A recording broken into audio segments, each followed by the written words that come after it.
झारखंड में बदलते राजनीतिक और कानूनी घटनाक्रमों के बीच में अगले कुछ दिनों में नई सरकार की गठित होने की संभावना अब तेज हो गई है। 3 जनवरी को सीएम हेमंत सोरेन के आवास में सत्तारूढ़ झामुमो कांग्रेस और राजद गठबंधन की विधायकों की बैठक बुलाई गई है। इसमें सभी विधायकों को अनिवार्य रूप से उपस्थित होने के लिए कहा गया है। चर्चा है कि इस बैठक में हेमंत सोरेन की पत्नी कल्पना सोरेन को गठबंधन का नया नेता चुने जाने पर सहमति बनाई जा सकती है। मंगलवार को सीएम हेमंत सोरेन ने राज्य के महाधिवक्ता राजीव रंजन को अपने आवास में बुलाकर मौजूदा घटनाक्रम को लेकर विचार विमर्श किया था।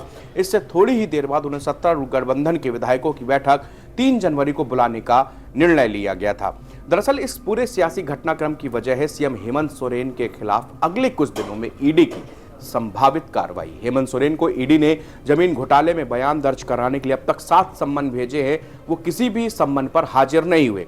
ईडी ने 7वां सम्मन 29 दिसंबर को भेजा था। इसे एजेंसी ने आखिरी सम्मन बताया था। इसमें कहा गया था कि वे 7 दिनों के अंदर ईडी के समक्ष अपना बयान दर्ज कराने के लिए उपस्थित हों। इसके लिए समय और स्थान तय करने के लिए उन्हें 2 दिनों यानी कि 31 दिसंबर तक का वक्त दिया गया था। ये डेडलाइन गुजर गई। हेमंत सोरेन ने कोई भी जवाब नहीं दिया। ईडी की ओर से बयान दर्ज कराने के लिए दिया गया 7 दिन का वक्त 5 जनवरी को खत्म हो जाएगा। इसके बाद वो जांच में असहयोग का हवाला देकर हेमंत सोरेन की गिरफ्तारी के लिए कोर्ट से वारंट हासिल कर सकती है।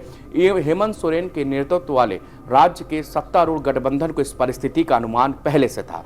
ऐसी स्थिति में झारखंड में सत्ता बरकरार रखने के लिए बिहार में वर्षों पहले आजमाए गए लालू राबड़ी मॉडल को दोहराने की तैयारी चल रही है।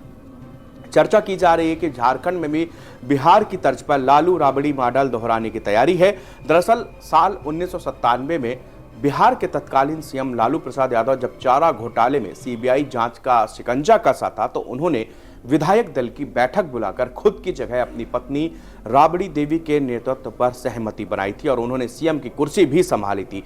जानकार बताते हैं कि लालू और राबड़ी का मॉडल झारखंड में दोहराने की रणनीति के तहत गिरिडीह के गांडे विधायक क्षेत्र के जेएमएम विधायक सरफराज अहमद ने 31 दिसंबर को विधानसभा की सदस्यता से इस्तीफा दे दिया। रणनीति यह है कि अगले 6 महीनों से इस सीट पर उपचुनाव कराए जाने पर कल्पना सोरेन चुनाव लड़ेंगी और उसी तर्ज पे विधानसभा भी पहुंचेंगी।